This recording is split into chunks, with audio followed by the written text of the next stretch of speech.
following is a Comfortably Zoned Radio Network production. We are back. A's baseball, past, present, and future. The host and the hostess are here, Jerry Feitelberg and Nancy Finley. How are you, ladies and gentlemen? Are you? We're great. Are you back here? Are you on land? We're back. Okay. Julie, we're back. you doing Everybody's good? back. Everybody's back. We have a guest with us. Lenny Randle is returning to these airwaves, and he's brought two guests with him. Former Major League White Sox pitchers, Kyle Kane and Jeff Juden. Welcome, everybody. Yes. Welcome. Thank you. It's great to Happy be on birthday, the show. Lenny. Yes. Happy birthday, Lenny. Nancy, thank you. East Coast, West Coast, America, Italy, Germany, and Spain. Grazie. Hey. Yeah. Yes. Grazie. I want to ask Lenny a question really fast. You played against those great teams of what we call the dynasty out here. The real dynasty is probably Peter Golenbach's book on the Yankees. They won 5 in a row. But you know what? The A's won 5 in a row, too. In the middle, they were world champions. They were division champions wrapped around it. So in a way, that's as good a dynasty. Well, and 3 in a row. Lenny played against those great players. And I want to know who of all those pitchers, Vita Blue, Holtzman, Hunter, my God, they were stacked. Who gave you the most trouble? Let me tell you this, and you guys really got to understand. I was at Arizona State, so they came, your dad, Mr. Finley, and all his scouts with poodles. They had dogs in the stands, and they scouted Reggie Jackson, Sal Bando, Rick Mundy. They were recruiting me to come to school there. So these were Arizona State Hall of Famers in college that were recruiting me out of high school, so I met all of them early, even Holtzman. So when I signed to go to ASU, Ted Williams came to see me, and Finley was there, and the Cub Scouts were there as well. The funny thing about it, they took our whole outfield, all the Arizona State guys. They took Bando, Mundy, and they took Sal Bando. And I'm like, wait a minute. Nancy, they tricked me. They told me they were going to stay. They all went to Oakland. So then I had to face them as a pro with Ted Williams. Oh. And Ted goes, I love Reggie. I love Sal Bando. I wish I would have drafted them. I wish I'd have got Rick Mundy. And I'm going, Ted, maybe if we get Bobby Winkles, all the ASU guys would come to Washington, D.C. Because he was a shrewd guy. And let me tell you this. The reason why he got Reggie, because Reggie wanted a motorcycle and antique cars. And your dad said, Reggie, the heck with the Harley Davidson, but I'll get you a 1936 Chevy with Phantom and a Rolls.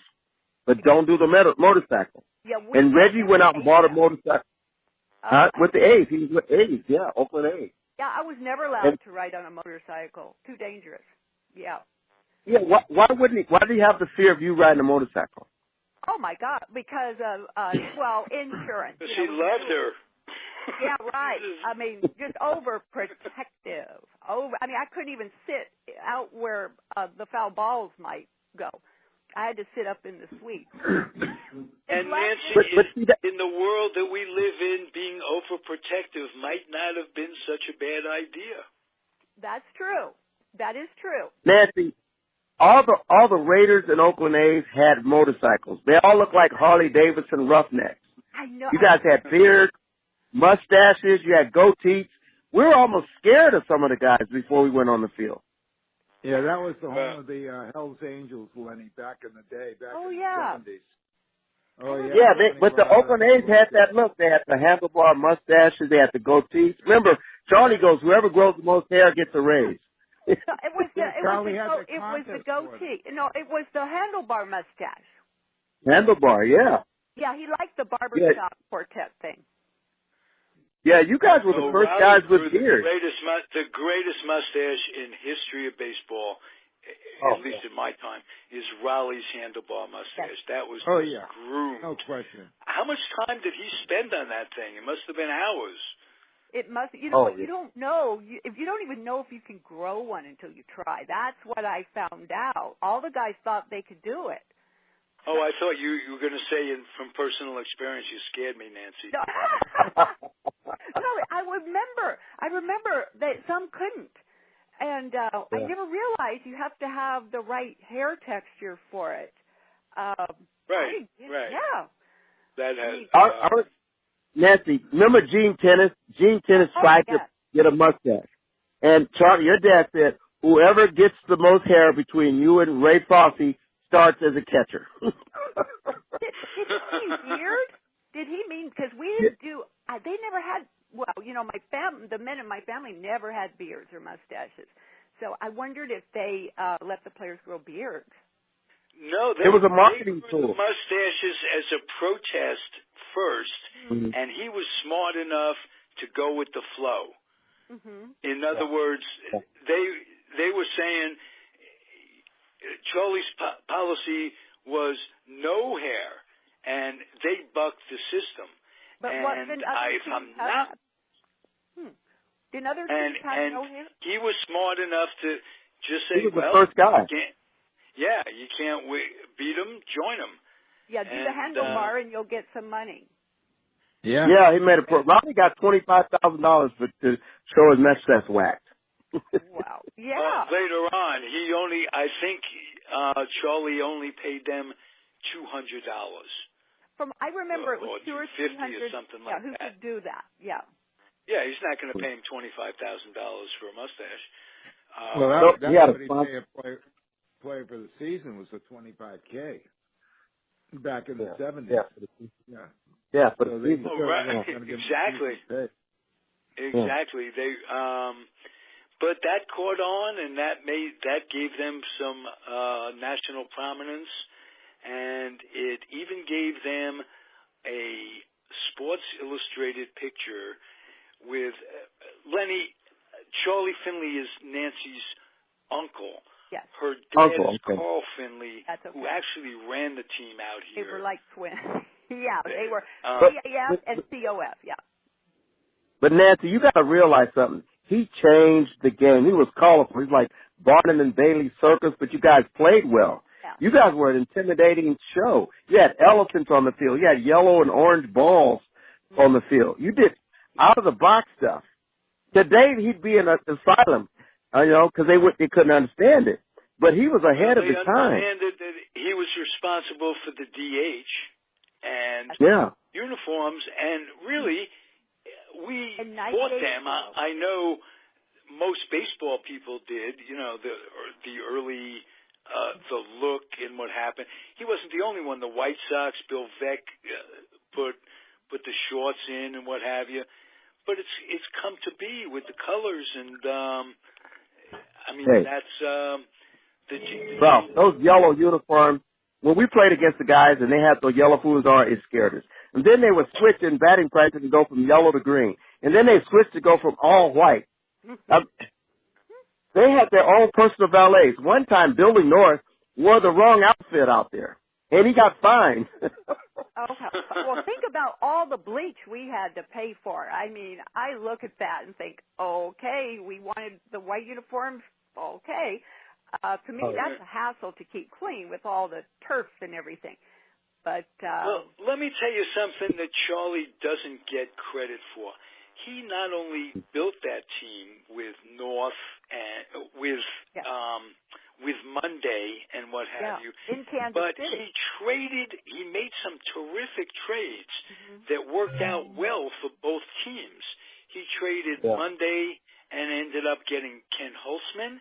He brought North in from somewhere. He was very, very, very shrewd analyst, and to this day, Nancy, you haven't been able to explain where that came from, where that scouting ability. They have that recipe hidden away. No, really. I mean, when I think Charlie and Dad didn't have any baseball experience at all. and then they took this team over, and within 9-10 years, they're in the playoffs. So, but you can see it. You can see it in Kansas City how they're building the team, and because they're bad in Kansas City, but they're about to break out. Right. I remember when he had Nancy. Remember when he had Lou Piniella, and he was debating: do I date Piniella? Do I leave him in Kansas City? Do I take him to Oakland? Do I take Campaneris? Do I take Diego Segui? Those were stars, on the rise. Oh, they were. Oh my God! Oh, got it. Can you imagine if Lou Piniella was an Oakland A, how many fights you guys would have had? Yeah, I can. And Campy was great. We loved Campy. Yeah. Campy was. I remember him in Kansas City. Yeah, I remember him riding in the back of my car because the team doctor for the A's in spring training was a guy named Craig Pearson, who I grew up with, was my summer camp buddy, and he was Campy's compadre. They would fish. You guys remember this? You remember this, Ralph? Remember Jeff Juden? You still there, Jeff? Yeah, I'm listening. You remember when Campaneris threw the bat at Larry LeGros in the World Series? It wasn't in the World Series. It was in the playoffs. That's right, and I heard all playoffs. Mm-hmm. Now, Jeff, I got to ask you, what would you do if Nancy brushed you back? Would you charge Nancy on the mound? You're asking me or Jeff Juden? I'm asking Jeff Juden. I'm asking Jeff. Would you charge Nancy? I'm trying to throw her off her game, that's all. What inning is it? How long has it been going on? It's the fifth inning. You just had two brushbacks, Nancy. Okay. Okay. What game is it? Yeah. It's 55. It's 55,000 people, and it's Oakland A's against the Boston Red Sox. I'm gonna juice it up. Or we can no.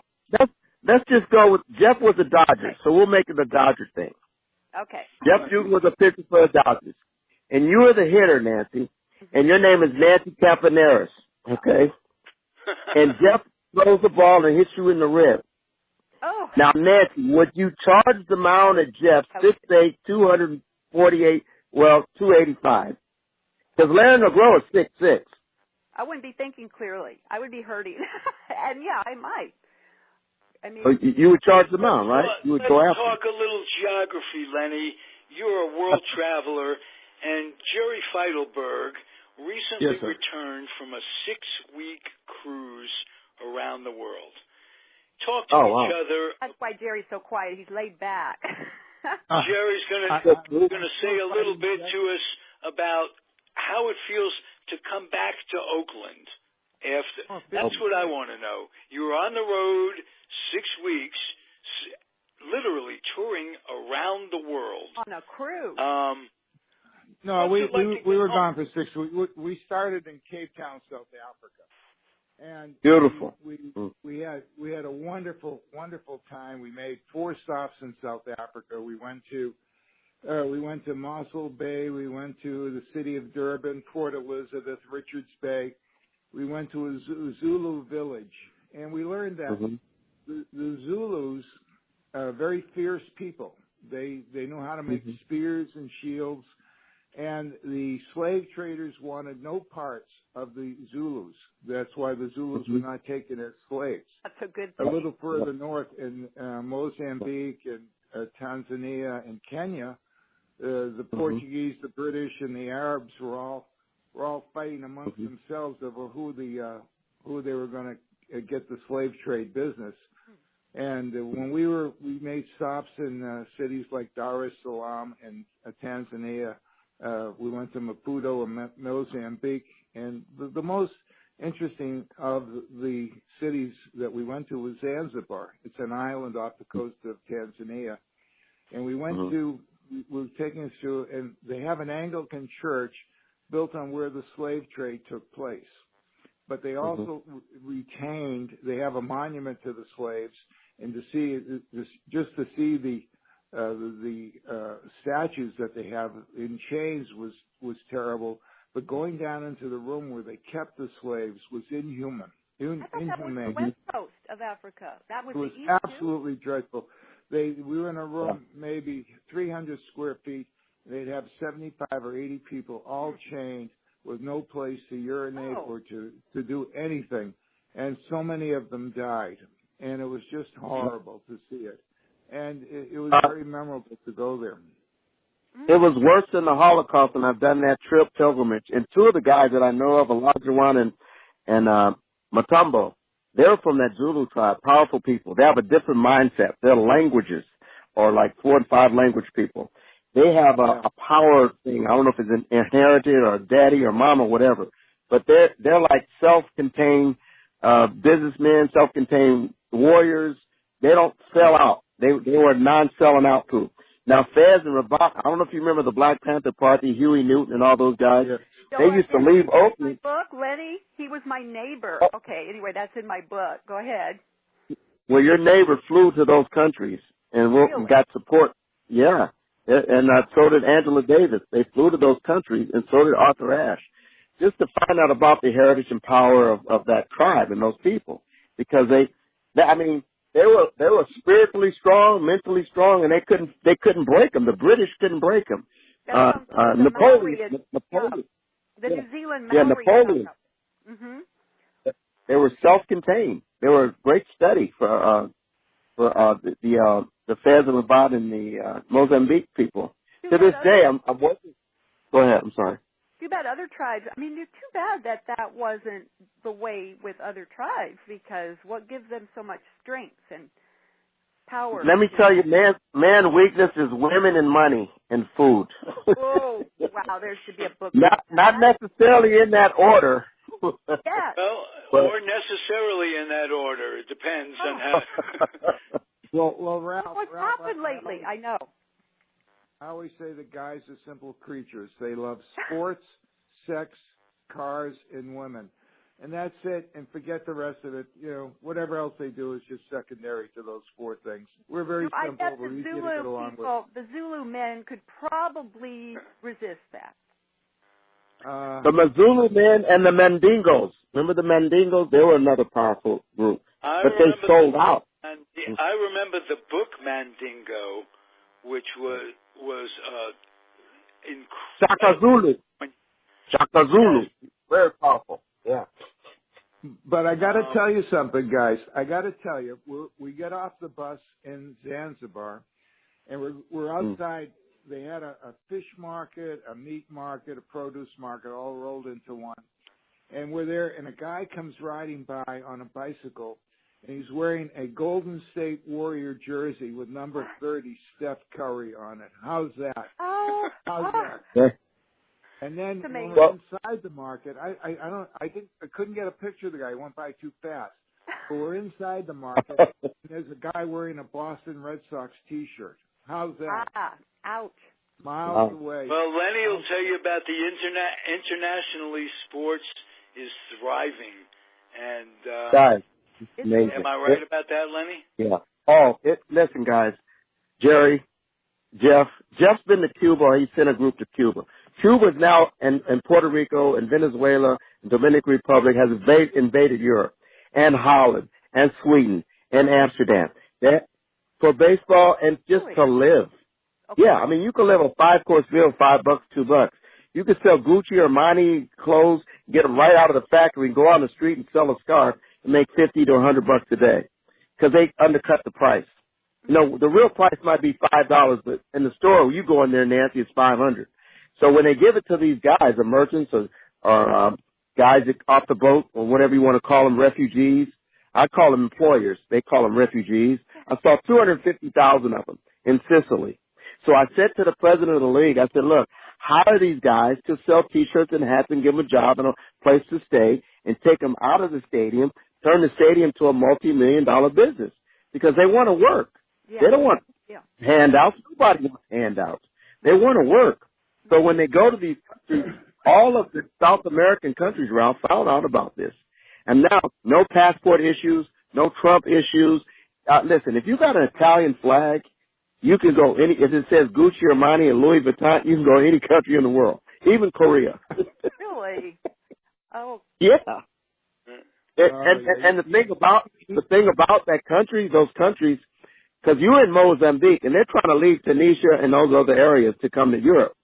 Europe will house them for a little while, but if they were in a turnip or they doing any of that stuff, they're fish in the water, okay? They're zero tolerance on Islamic crap, okay? They don't put up with it.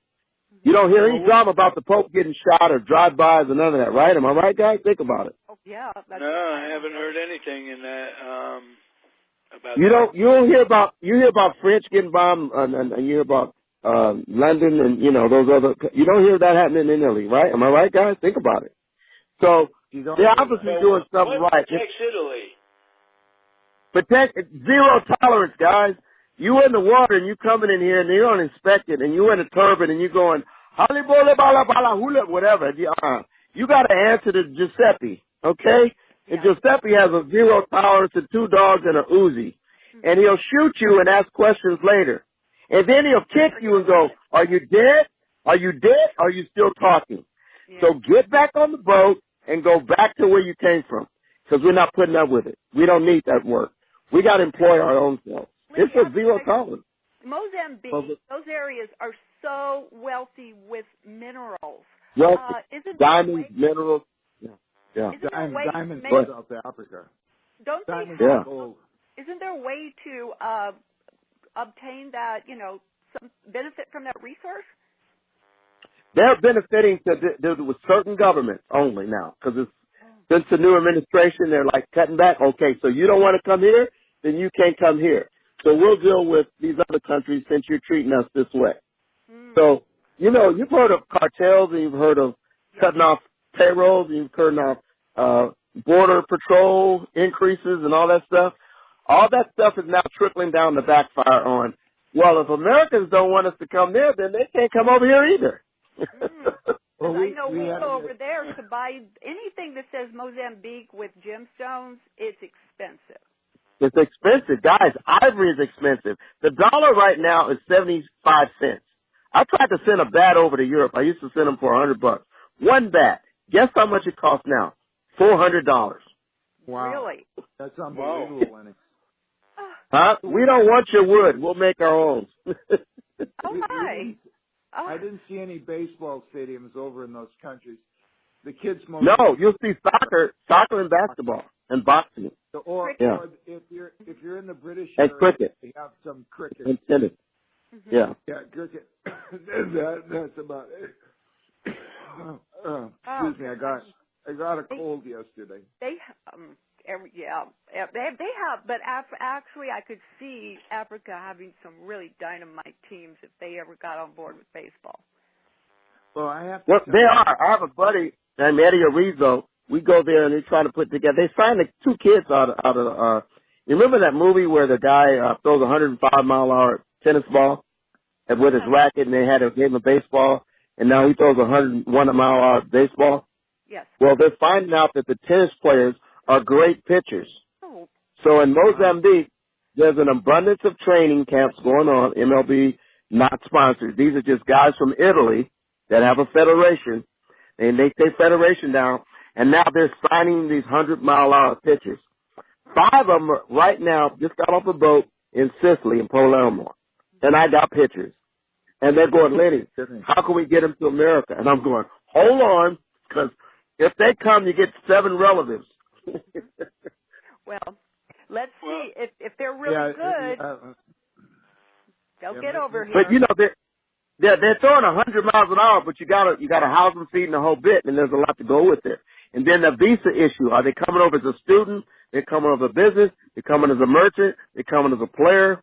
I mean, there's a big border thing going on right now, guys, that you don't even know about visas. Really? There's a student visa, working visa, 6-month visa. Yeah. But Lenny, so many of the people from Mozambique are Islamic, and Mr. Trump doesn't I know in the country. I did not know. They're not coming in. They can't come in. They're not coming in. They got to stay where they are. We never had a problem. We were in so many countries that were Islamic, and we never had a problem in any of the countries. It was just, it's just the way things are over there. I didn't know that. I didn't feel unsafe in any of the places that we went to. You had a safe boat ride, Jeff, a great protection. You're blessed. Yeah. It doesn't happen all the time. No, So you, zero incident. We're on. Wow, Yeah, all well, the you way were up. coming in. You were in tourist territory too. You're fairly well protected from. Oh, sure. elements. We didn't go walking the streets unattended. That's for sure. Because we Right. No, Jeff, go try that. Then we'll have a story for you on the news. You need to just get off the boat. Yeah, the big dumb white American guy just showed up. Oh, there he is. Is Somali, Somebody get that donkey some onions. Shit. Hey, Jeff, I can see him now. Here comes John Wayne. John Wayne's in the building. That's it, man. Somebody give me a guitar and a bandito, man. I'll just sit in the shade, and strum a little bit. play Britney Spears music, and that keeps the pirates away, I hear. There you go. Yeah, right. I know. Yeah, we were on, No, he could act like Gene Wilder and Richard Pryor and say, "Yeah, we bad, we cool." yeah, you're doing a Silver Streak film, okay? We were on pirate watch for about 6 days on the cruise when we were going up the. Does that feel? But would you go by yourself though? Would you honestly tell you? Because I will anywhere. I don't care if I die on the outside or whatever. Would you go by yourself or two people or what? Do you have them kind of balls, or were you scared if you went by yourself? I felt very comfortable. I think in Mali, in the Maldives, we felt a little uncomfortable because that was a third world country. Didn't know too much. So you stood out like a tangerine, right? I guess so. All right. Hey, Jerry, let me ask you that you mentioned Pirate Watch. Let me ask you this. What would you do if there were pirates? You watch for them. I'm serious. Britney Spears It happened. Well, this is the second time that we went on a cruise. We went down through the Suez Canal to the Red Sea. We were off the coast of Somalia, and we were sailing towards Oman. And the Somali pirates operate in that area, and they were just saying the ship can usually outrun it. They can go 20 knots, and those little boats can't get them. But they said if you see a fishing boat with a ladder on it, it's probably a pirate because fish don't need ladders to get onto the ship. If they're going. You had those binoculars out, I hope. Yeah. So well, all we had to do was we had one drill where they had a code word, and we went out into the hallway. And then at 6 o'clock, when it got dark, you closed your drapes, you turn off the outside lights. They turned off the lights on the ship, and we were in pretty good shape. We didn't have any incidents. Okay, so what's the code word? I need the code word. I'm getting on a boat tomorrow. What's the deal? Oh, I forgot what it was. It was Mr. Do they let dogs somebody. on? Mr. Somebody. It wasn't swim for it. Hey, it wasn't swim for it, right? Wasn't swim for it? No, it was Skylark. Mr. Skylark, and that was the code word. Oh. And then we had to get out in the hallway. But we didn't come have to a baseball show, you think the Pirate Watch is going to be Stargill and Clemente are coming to town at a Pirate Watch. Well, that would be better. That would be better. Oh, we got one pirate coming to town. McCutcheon's coming to town. Yeah, that's right. You guys just signed him. Yeah, good. Congratulations. Good move. What do you think of the name change for the Cleveland team? They didn't change the name. No, they're not changing the name. They're just taking out the Wahoo Indian thing. Oh, they're going to replace them with they're going to call them the Cleveland Rabbis, and they're going to have a rabbinical figure on the cab, and it's going to be a bowl game today, and that's going to be the theme song. And you know what's going to be the whole thing? On the wrap on their patch on their shoulders, they're going to have a scalpel, and they're going to because the new Indians and the new rabbis will be doing circumcision. Oh my God, that's hilarious. All right, we've gone a little off kilter. Yeah, let's get back. While I've got Jeff Juden on the line, I want to ask him a question that I started to ask on a previous show. How do your hockey skills, when you were playing, because Lenny's into training, cross-training kids, football, motocross, baseball, how do your hockey skills transcend into baseball? Well, being that I'm tall, it gave me coordination and a lot of leg strength, being a large human. So, yeah, I attribute a lot of the, my core and leg strength, balance, good balance. Taught me how to fight in case anybody charged a mound, but nobody ever did. I wonder why. Yeah, good balance. Yes, I wonder why. Nobody ever did. Were you ever in a baseball fight, Jeff? Yeah, I was protecting my little buddies, man. They try to make me out to be a bully when I was protecting my little buddies like Pedro, who's starting all kinds of trouble. And, I never started any fights. I always got in fights trying to save the little guy, man. Okay, I'm gonna let some of that go, but I gotta say, go to YouTube, look up Jeff Juden, take it out 14 guys by himself. That was because, listen, what would you do if 6 guys are trying to throw you down, man? I mean, come on. The littlest guy out of all of them, too, man, is a guy that got me, if you can't believe it, Cangelosi. I mean, that was when Henry Rodriguez hit a home run when he was a rookie to break the record in Montreal. And he looked at it, and Danny Darwin, who they called Dr. Death, he stayed in the game long enough, so that he could face him, and he hit him. He missed him the first time, so Henry knew that he was getting thrown at, so when he hit him, he charged the mound, and that's how that fight started. And the funny part is after the game, Henry called me up to his place and asked me, Jude, he goes, I thought anytime a pitcher throws out a hitter that they wanted to fight. I said, no, man. I said, I don't think Darwin thought he could beat you up, man, but I didn't, I know that he didn't like you staring at that pitch that you hit about 500 feet into the stands.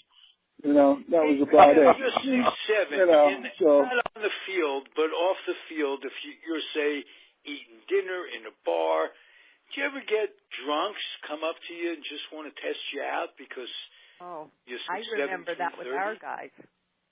Yeah, I remember that with the A's, too, Oakland A's all the time, and Billy Martin all the time. Go ahead. Even Charlie won. Oh, my God, Charlie had... Guys would do that. Oh, yeah, people do it. Yeah, people do it. And you have to... You wouldn't think so, but they do. Yes, they do. Not anymore, though. I'm glad. Not anymore. What do you think? Now I tell them, what I tell people like that today? I tell them, you must be having a real bad day to be coming up and messing with me. You got to take a good look at me, and check out all the scars I got all over me and ask me if I'm afraid of you today. And then usually they break down and tell me, I'm having this problem and that problem, Good. Buy them a beer, get them a water or whatever, you know what I mean? It doesn't end up in a fight these days. Good. Did you pitch through injuries because you were a hockey player at heart? Yeah, well, I played in the time, man, old school, yeah. I played through injuries. I had a surgery early in my career, and a baseball actually went on strike, but yeah, I played hurt for a while, Well, you may not know this, but hockey players like Jeff and like Larry Walker, who's up for the Hall of Fame, Canadian hockey player, great hitters, good power, great hand-eye coordination. And Richie Hebner, there are a lot of guys that played hockey, and they became great hitters because of the hand-eye coordination with hitting the ball and hitting the hockey puck.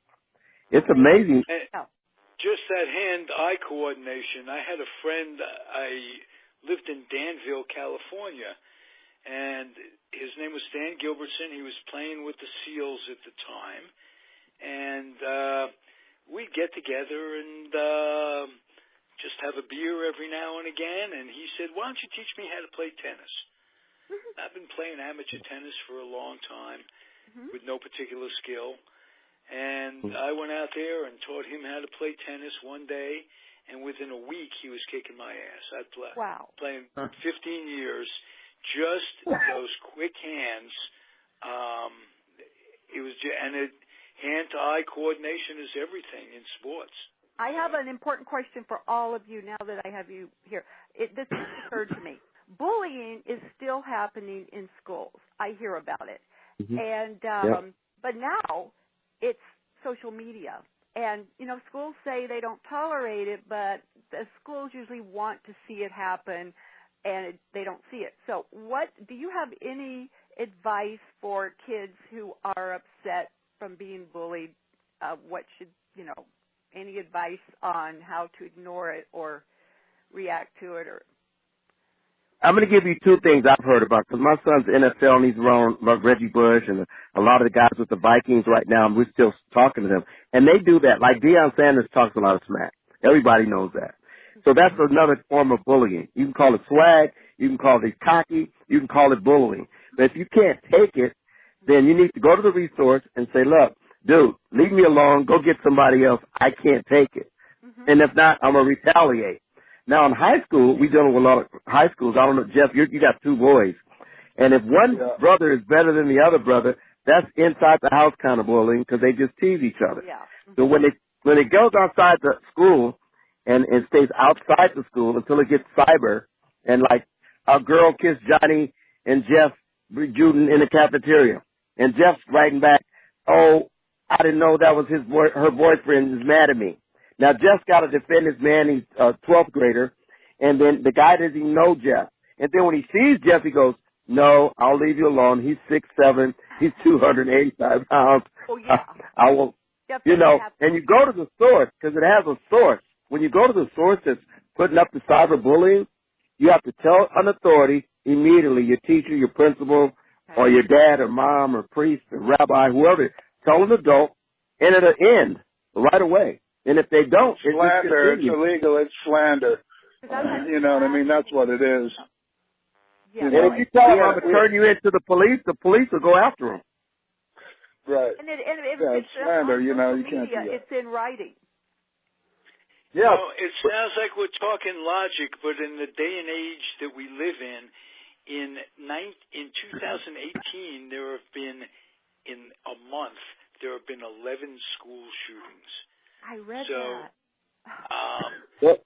Ralph, it's kind of simple, Ralph. Don't make the guns. Don't give them the guns. They won't buy the guns. Don't let people have guns. If it's that simple, then you have to understand the simplicity of our congressmen, men and women, being bought off by the NRA. They never put the parents out, though. I want to know. I want to see the parents. What are they like? How do they appear? Let's embarrass them a little. Yeah, well, that too. But if we're going to stop guns, we have to stop guns through legislation. And parents should be responsible for their minor children with guns, and then they would hold them accountable. Yes. Yep. You put the parent on the line that if your kid shoots somebody before they're 18 years old, you're going to jail for life too. What do you think the parents will do? Yeah, we want. Yeah. How do you think they'll respond to that? I can't tell you. I don't care how dumb they are, but I think they'd be smart enough to figure that one out. Yes. I don't know if they're smart, if they're the kind of parents who raise kids to be bullies. Would they be the kind of parents to respond to the gun thing? That's what scares me. It's not the gun itself. You're right. It's the parents. They seem to keep the parents out of the picture, though. I never see the parents having to come forward, like in front of the cameras. I just want to see have them do the perp walk or something. You know what I mean? Like, hey, who are the parents here? Let's see them. That might help a little bit. I don't know, but don't keep them out of the picture. Well, I think guns will never go away. Okay. So that's a dream. Sadly, in our society, you say parents. Oftentimes, it's just one parent, and oftentimes it's a grandparent because the parent ain't there either. So the stress of, it's living in a world where two people have to go to work, which means you're talking about latchkid kids, and they're going to be exposed to things that they wouldn't be exposed to if they were home doing their homework. I had one parent, but he watched me like a hawk. I mean, he knew when school was out, I was to the Coliseum. Nancy, this is 40, 50, 60. I'm a single father, 2 kids in high school, man. They're 14 and 15 right now, so I'm that guy.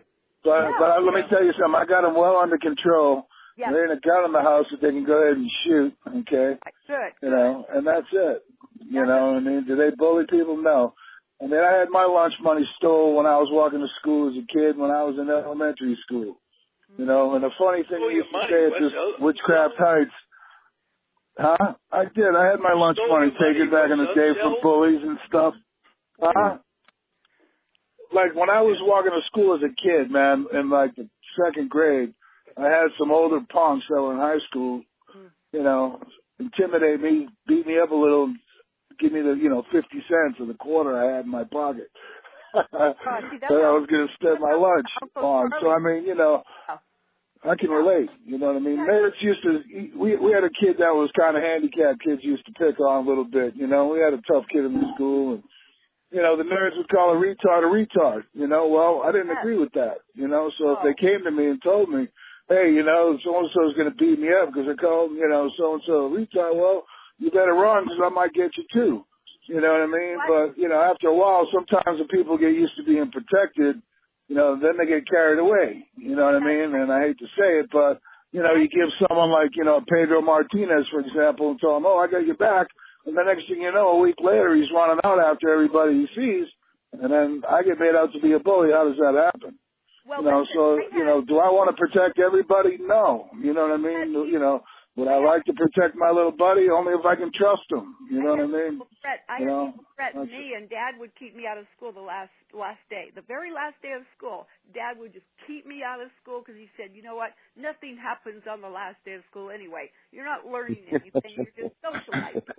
Because they would threaten. They would say, we're going to do such and such to you on the last day of school. So I wouldn't be there. But Dad knew that. Well, I'm rubber and you're glue, and it bounces off of me and it sticks to you. So you can call me all you want. Sticks and stones will break my bones, but names will never hurt me. How's that? That's some Witchcraft Heights for you right there. That's your witchcraft right there. It works, man. It made me, that's about the size of it, Salem, Massachusetts. What teams did you play from Salem? What was the town that you played? Was it Worcester or Holyoke? Any of those? No, we played Marblehead and Swampscott and Revere and Lynn. Yeah, Peabody, Gloucester, Northeast Conference. Jerry's from back there, Jerry Feitelberg. Yeah, you didn't play my teams, Jeff. I went to school in Boston. I went to Boston Latin School. You're familiar with Latin School, are you not? Yeah, I went to the prep for a year and a half, and then I went to Salem High School. Sure, so, we played Boston Technical and Roxbury Memorial and Brighton High School, South Boston. It's a tough neighborhood there, man, That's a tough one. Boston? Yeah. Well, we beat them 40-7, so I guess we got their number that day. How's that? I got a question for you, Jeff. What is there were two guys you mentioned earlier. They both played for the A's. They were pretty good hockey players, Matt Stairs and Terry Steinbach, and they were both pretty good hitters. And they had great hand-eye coordination. And I think the points that were made earlier. But what do you think of those two guys as players? Well, Matt Stairs in particular, man. I really like Matt Stairs, and great hitter, man. Like you said. Tough out because he always made contacts. He'd always foul it off and, stay in the at-bat. And, I remember facing him the most. And, players should have to great coordination, like you said, eye-hand coordination, tough out. Because they kept fouling it off. And all I had was a fastball and a curveball, so.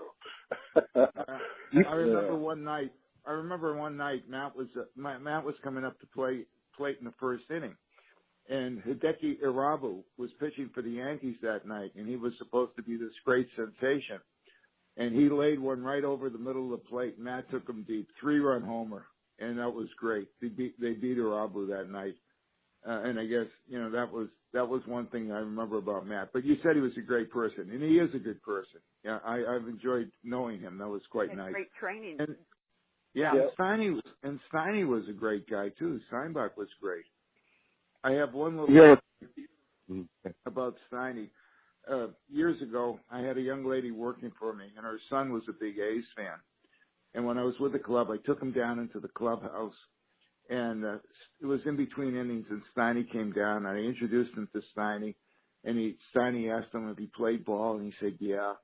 And he said, what position do you play? And the kid was so excited that Steinbach took time to talk to him. And he'll never forget that for the rest of his life. That had to be a great thrill.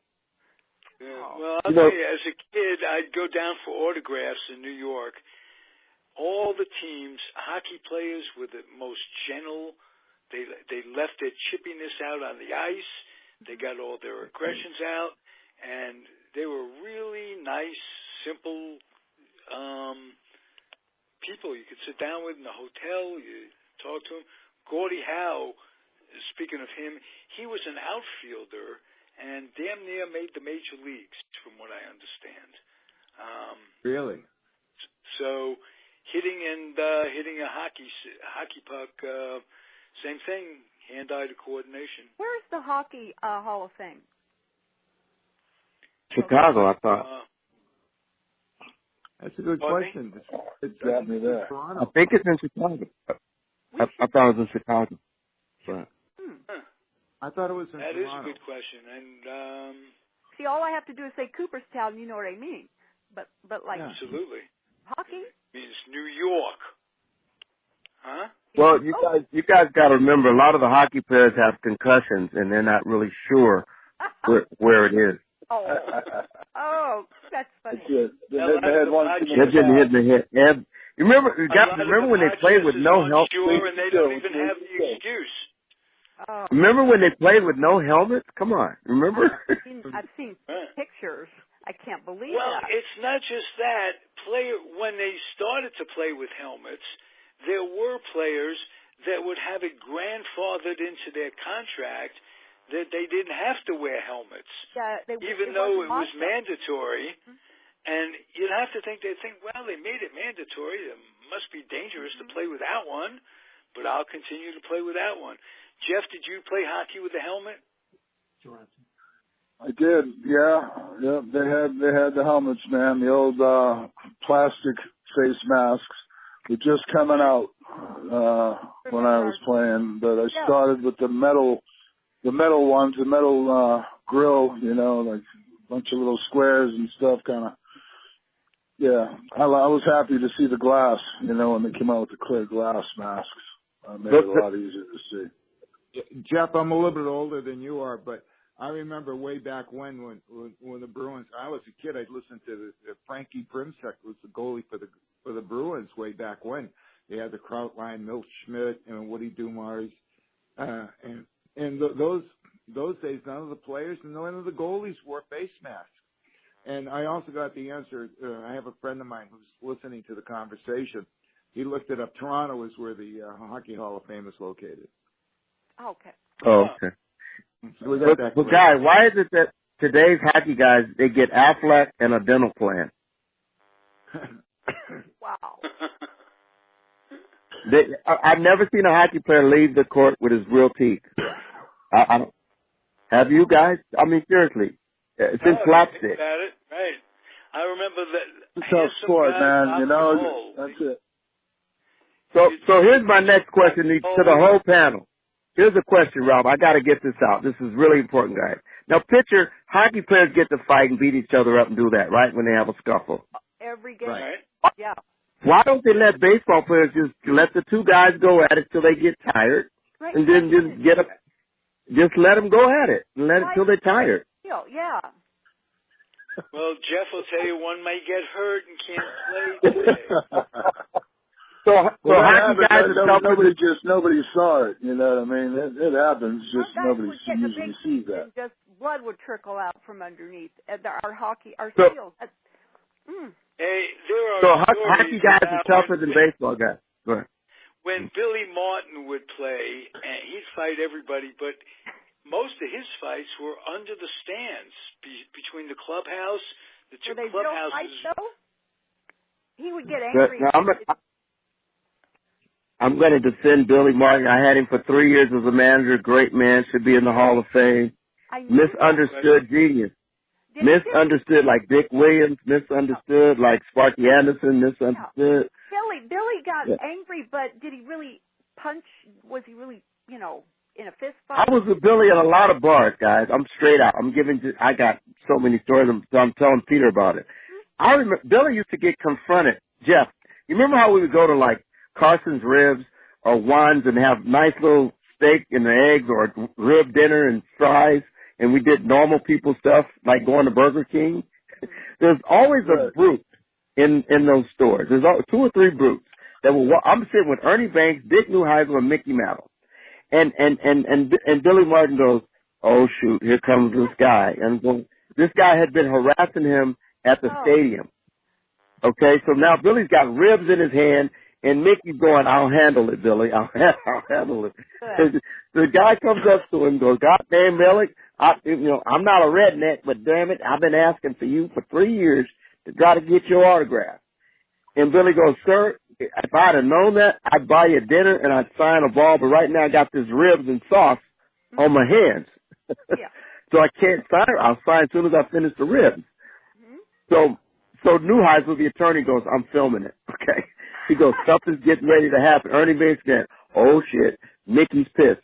So Mickey gets up and goes, sir, Billy will sign for you when he finishes ribs. God darn it. Now he said he signed for you, didn't he? And the guy goes, I gotta leave and I don't want to wait. And the guy goes, well, who are you? He goes, well, I'm Mickey fucking Mantle. And he goes, what? You gotta be shitting me. So now he calls 10 buddies over. Guys, Mickey freaking Mantle's over here. And Billy. And we're gonna kick their ass. Well, I'm not making this stuff up. Ironically, Billy had to leave New York, was traded by George Weiss after a big brawl when the Yankees met up with some racist pigs at the Copacabana. And Billy didn't hit anybody, but Hank Bauer finished a guy off, and Billy ends up getting traded over that by George Weiss. He said to Billy, when he traded him, he said, you're a bad influence on Mickey Mantle. Oh. And Billy said, he won the Triple Crown. Don't call Billy that a lot. Dad hired Billy for the 80 season. Dad brought Billy in. Yeah, great move. And Billy. It was a great. And do you know why he kind of wrecked the clubhouse at the end and wanted out and got fired? No, he didn't want out. Believe me. Let me just say this. He did not want out. He loved being here. It was his home place. He didn't want out. But he wanted to get back to the Yankees. He really did it, though. He did it. He was on the phone. He talked to Dad a lot about the problems he was having. He didn't want out, but he felt like he was being talked down to. And Dad was trying to help the situation because Dad talked. He knew you talked a different way to different people, and it didn't really work out.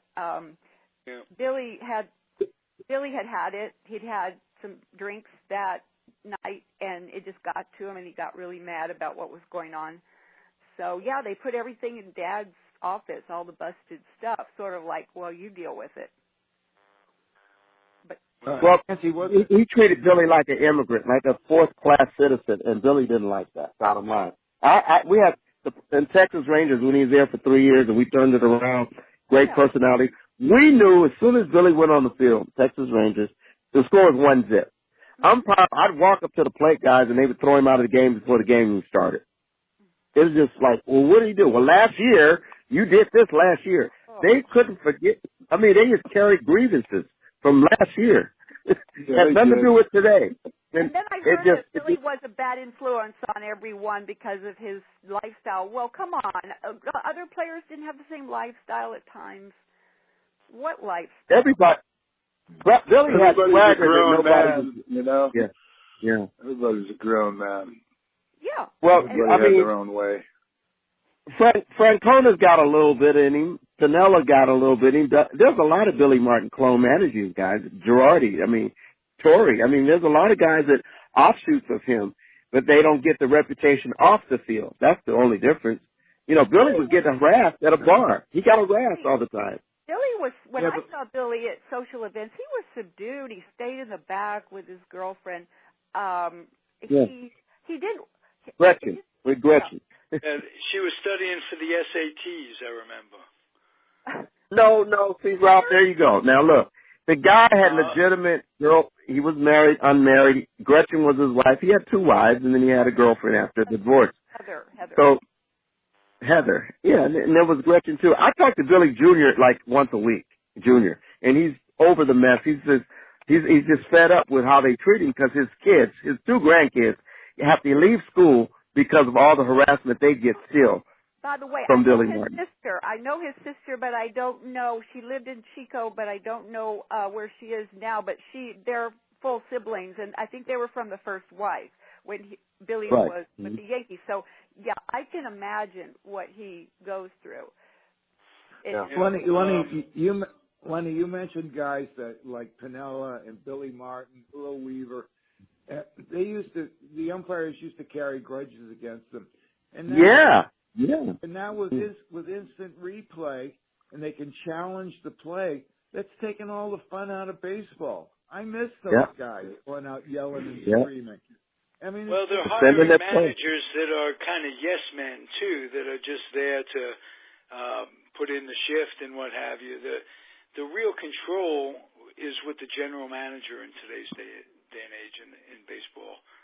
I feel. I see that. Am I right about that, Lenny? Yeah. Have you guys seen the new Robot Wives? Well, they're going to have robot managers. They're going to be robot managers. Because guy with a laptop could be a manager. Can you delete? Can you add? Wow, everybody's a professional. Everybody's an expert. No. Oh, you know what gets me, guys? Think about it. All the panels. Think about it. In our era and in this time, Billy Martin would have bunted with a shift on. Ted Williams would have bunted with a shift on. How do you not bunt? What mental midget saying it's against the law, you'll be fined if you bunt with a shift? Half of the country's in right field. Left field's wide open. Yeah. Well, just ask Larry Bonds. He'll tell you. Oh, my Williams taught to bunt with the shift. I asked him that. He told me because Hank Aaron didn't do it and Willie Mays didn't do it. Hank Aaron bunted. Willie Mays, Frank Howard, 330 pounds, 6'8". Ted Williams told him to bunt. He told his dad on me, man, and his dad said, he's just a rookie. You don't know what he's talking about. I was like, oh, shit, I'm in trouble. Contracts will be rescinded or something if they do something. I don't know. I thought it would raise his average. I tried to talk him into it, man. I told him, look, it'll raise your average, Barry. You know what? Then you can steal second base, man, and get a stolen base. Then you can score a run, and we could be winning 1-0 because I'm pitching today, buddy. Let's go. he said, you know what he did? He lied. He hit that shit so hard to right field. He killed it. I mean, but the guy was standing right there. He's like, man, I killed that ball. I said, yeah, you did. You sure did, man, but you're out. I said, shit, you could have done it. Here, MLB wants to try to improve the game for fans. Oh, my God. Just let them, more excitement, more base stealing, more bunting, more screen, more brawls. I'm sorry. Let them do it. I'm making a comeback. They want to make more excited and bring me back. I'll make it more excited for them. This is it. Which way does he go? What number was he? Okay, I got him. Yeah, that's it. Honey, I got a trip. I got to have all of you to get a team together for one day. Well, let's do that. Let's do that in Oakland. You guys want it in Oakland? Yes. Wouldn't that be fun? Okay, so Jeff. Okay, actually, Jeff, here's the deal. Alameda, but that's okay. Okay. Alameda. There's you and 2 coffee shops in Alameda. Come on, Ralph. Come to Oakland. Well, actually, isn't that enough? How many coffee shops does one Jew need? But we need the stadium, so I'm going to get Oakland Stadium, guys. I'm going to have a Billy Martin day, okay? And we're going to have Jeff bring his guitar. I'm going to have Jim Brewer there. We're going to have a concert, clinic, and a game for kids. Okay? And the proceeds, I'll play the 25,000 at the stadium. And the proceeds from the game will take the kids over to Italy in tribute to Billy's Sicily team and Yogi's Sicily team. I know Ralph's got Yiddish people there, but we'll all cover all that too. So can we do that within 3? I'm serious, guys. Now I'm really serious. Do you guys really want to put together an event? Because that can happen. Yes. Anything, Lenny, anything you dream of. Fun players, though. That's how everything you wanted to do. I've been doing it, guys. Yeah, I'm a doer. I'm a ditter guy. I can put it in my. I'm in. Okay. Mm-hmm. And you could bring the boat with the guy with the boat. You can bring the yacht around there with Dave Kingman. Okay. All right. Lenny, just think up the players you want. I already got a list. Okay. Listen, they're driving me nuts. John Stern's driving me nuts. Duffy's driving me nuts. Randy Jones is driving me nuts. Two Pittsburgh Pirate guys that one is Manny Sengian, who likes to do, and Felix Leon. They call me every day, guys. They're, Lenny, when are we going to do something? They all want to come to Italy. I said, let's do Oakland then. We'll do Oakland, then we'll do Italy. I'm telling you may surprise the world. Oakland is a great place to live. It is. I know that. Yeah. Weather-wise, I was at the attitude-wise, it's the capital of cannabis, and changing world with it's legal in California, and it's not just California. It's legal in Washington. It's legal in Colorado. Okay, Ralph. Okay, calm down, Ralph. We have kids present, and we can't have kids cannabis cereal in our Cheerios. We can't have cannabis in our Cheerios, so let's change that subject. That's right. Let me call on a commercial from Busch Beer. Better for the kids, right? Yeah, root beer or dilly pizza. Okay. All right, guys. We're going to do it again real soon, and I want to thank the guests. Hal Kane has kind of disappeared. He's off teaching kids. Lenny Randle, Jerry Feitelberg, and Nancy are the hosts. Jeff Juden, welcome to the airwaves for the first time. You're a pretty good podcaster. You need to come back. I hope you will. Yes. Sure. I want to hear more about your single parenting. Yeah, well, it's going so far so good. I got good boys, and I'm lucky. Good. Well, Jeff, we have a lot in common because I was the stay-at-home dad for the first 5 years of my son's life, and helped form him, and that was real cool. So nice that we have that to look back on. Yeah, that's a tough time. Yep, I enjoy it. I just got them full-time in my life about 3 years ago and stuff, and their mother's in Florida still now, and so the education here I think is a little bit better, and they wanted to come live with Dad, which is pretty awesome. So they made that choice all on their own, and where are you living? I've been doing everything that I can to help them out, and they're doing great. Good. Where are you living? Well, just tell them.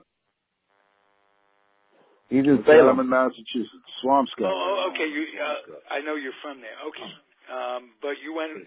Oh, hometown boy goes back home. That's got to be pretty cool too. Yeah. I'm just the next town over. I'm living on the ocean, man. I'm on the other side of town. Yeah, I'm on the east side. Actually, my dad had girlfriends, but if they ever criticized me, I felt number one. Wow. Okay. Well, let me say this. You have now, how many guys on this show? 5 guys? You have 5 boyfriends now. Okay, yes. Oh, that feels good. Remember, you rubber and hair glue, and it bounces off of you and it sticks to them. And Jeff can be number 1 on your list. Yes. Right? I'll help you out. Just give me the old rubber glue line, it works every time. I'm just glad you weren't talking to Jerry Feitelberg when you said that. Oh, where is Jerry? I'm here.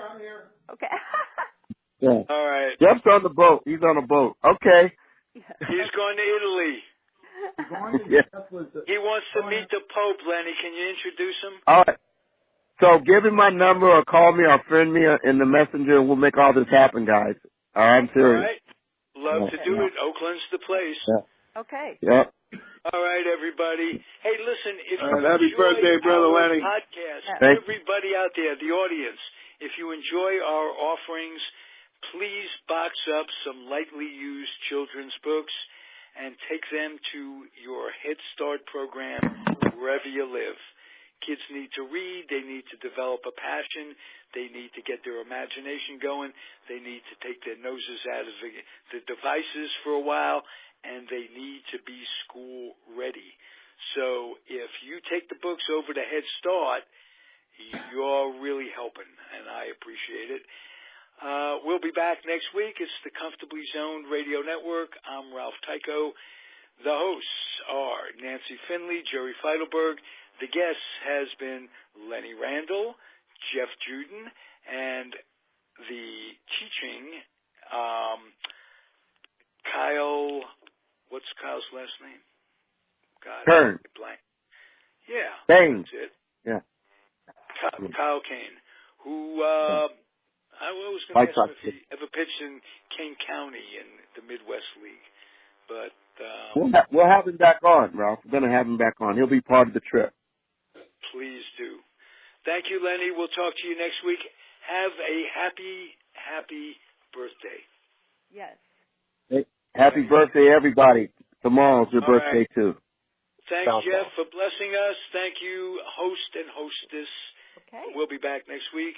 A's Baseball, past, present, future, Comfortably Zoned Radio Network. Adios, everybody.